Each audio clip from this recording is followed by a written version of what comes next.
स्वागत है। मेरा नाम राजेश, हमारे यूट्यूब चैनल एचपीसी टेक। अगर आपको ये वीडियो अच्छा लगे तो लाइक और सब्सक्राइब ज़रूर करें। फ्रेंड्स, पिछले वीडियो में हम लोगों ने जो चर्चा किया था बेसिक रिफ्रिजरेशन साइकिल, जिसके फोर पार्ट्स ऑफ कंपोनेंट, जिसमें हमने चर्चा किया था compressor, condenser, expansion valve and evaporator.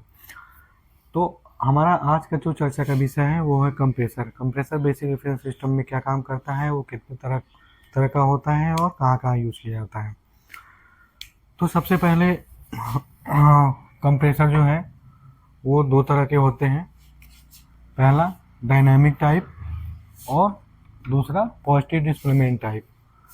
Dynamic type जो होता है ये दो तरह का होता है, centrifugal compressor, actual fan compressor.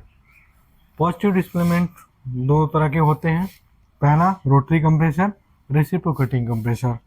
Rotary compressor भी हमारे चार तरह के होते हैं। पहला lap compressor, rotary screw compressor, scroll compressor and rotary vane compressor है। जैसे हमारे शरीर में हमारा हार्ट पंप करता है, हर एक शरीर के लिए हार्ट सबसे मेन होता है, उसी तरह किसी भी मशीन में जिसमें रेफ्रिजरेशन सिस्टम में कंप्रेसर लगाया हुआ है वो उस सिस्टम का हार्ट कह सकते हैं।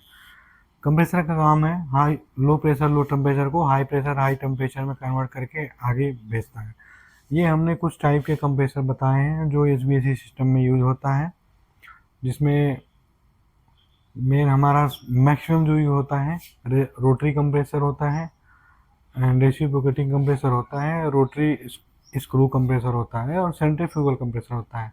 ये कंप्रेसर जो यूज होता है वो कैपेसिटी के हिसाब से, जहाँ जिस तरह से रिक्वायरमेंट है जितनी, उसी के अकॉर्डिंग हम इंस्टॉलेशन करते हैं। हमें सबसे ज़्यादा यूज करने वाले जो हमारे कंप्रेसर होते हैं, रेसिप्रोकेटिंग कंप्रेसर यूज़ किया जाता है, रोटरी कंप्रेसर यूज़ किया जाता है, सेंट्रीफ्यूगल कंप्रेसर यूज़ किया जाता है और स्क्रॉल कंप्रेसर यूज़ किया जाता है।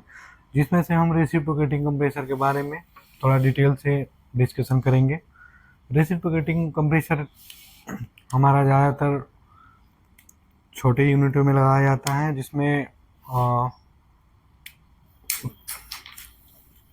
जिसमें उसके कुछ पार्ट्स होते हैं। रेसिप्रोकेटिंग कंप्रेसर जो है वो सिंगल एक्टिव होता है, डबल एक्टिव होता है और डायफ्राम होता है। रेसिप्रोकेटिंग कंप्रेसर में हमारे ये अंदर का भाग है, ये सिलेंड्रिकली ब्लॉक होता है। ये सिलेंड्रिकल ब्लॉक है जिसके अंदर हमारा एक पिस्टन होता है। ये हमारी डिस्चार्ज लाइन होती है, डिस्चार्ज लाइन है। ये हमारा पिस्टन है, यहाँ से लेके यहाँ तक ये पिस्टन है। और ये हमारा है कनेक्टिंग रॉड। कनेक्टिंग रॉड जो है पिस्टन से कनेक्ट होता है, जो पिस्टन को अप डाउन करने में इसका हेल्प करता है। और ये है क्रैंक, कनेक्टिंग रॉड से कनेक्ट होता है क्रैंक। और ये इसमें दो वाल होते हैं, एक सक्शन वाल और एक डिस्चार्ज वाल। ये सक्शन वाल है और ये डिस्चार्ज वाल है, और ये सक्शन लाइन है, ये डिस्चार्ज लाइन है। जब हम कंप्रेसर को कमांड देते हैं, जब कंप्रेसर को कमांड देने के बाद, जब सबसे पहले यहाँ से रेफ्रिजरेंट यहाँ से ऐसे शक करता है, यहाँ से शक करने के बाद यहाँ पे प्रेशर बनता है। शक करने के बाद पिस्टन नीचे की तरफ जाता है। पिस्टन जब नीचे की तरफ जाएगा तो यहाँ पे वैक्यूम बनेगा, और ये जो रीड होती है सक्शन रीड, ये नीचे की तरफ होती है, नीचे की तरफ ऐसे खुल जाती है। जैसे ये कंप्रेसर है, ये है, ये इसका हेड है और ये सक्शन रीड है, ये ऐसे खुल जाती है नीचे की तरफ। और हमारा जो रेफ्रिजरेंट है यहाँ से एंट्री करके सीधे यहाँ पे आ जाता है, और ये हमारा पिस्टन है नीचे की तरफ चला जाता है। उसके बाद से जब हमारा सेम उसी का ये तब होता है जब हमारा, इसको हम बोलते हैं TDC, top dead centre. Compressor के ये पिस्टन के ऊपर का हिस्सा होता है जिसको टॉप डेड सेंटर बोलते हैं, TDC भी बोल देते हैं हम शॉर्टकट में। और नीचे वाले हिस्से को हम बोलते हैं BDC, बॉटम डेड सेंटर। ये बॉटम डेड सेंटर बोला जाता है इसको। तो जब हमारा पिस्टन TDC से BDC की तरफ जाता है तो सक्शन रीड खुल जाता है, और रेफ्रिजरेंट सारा सक्शन रीड से यहाँ पे सिलेंड्रिकल ब्लॉक में यहाँ पे एंट्री कर लेता है।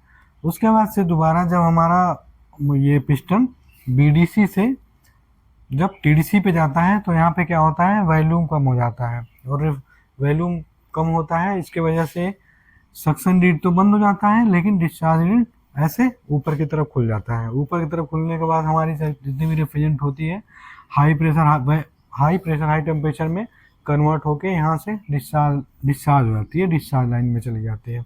हाई प्रेशर हाई टेम्परेचर में कन्वर्ट इसलिए हो जाता है क्योंकि यहाँ पे फोर्स करते हैं हम पिस्टन से, और वॉल्यूम कम हो जाता है। कम जगह में कम एरिया में रेफ्रिजरेंट का ज़्यादा हो जाने से उसमें प्रेशर बढ़ता है, प्रेशर बढ़ता है तो उसमें टेम्परेचर बढ़ता था, इंक्रीज हो जाता है।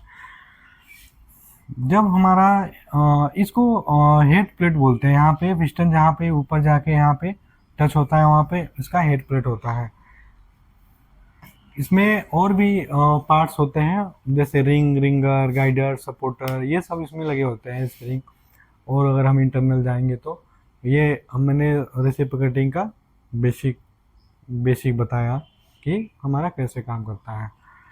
जब टीडीसी से बीडीसी अब एक चक्कर लगाता है तो हम उसको सक्शन स्ट्रोक बोलते हैं। एक सक्शन स्ट्रोक यानी कि एक बार अप डाउन करता है। टिक में क्या होता है, डबल एक्टिंग में क्या होता है, सेम कंप्रेसर, एक कंप्रेसर होगा जिसमें सेम पिस्टन और लगा होता है।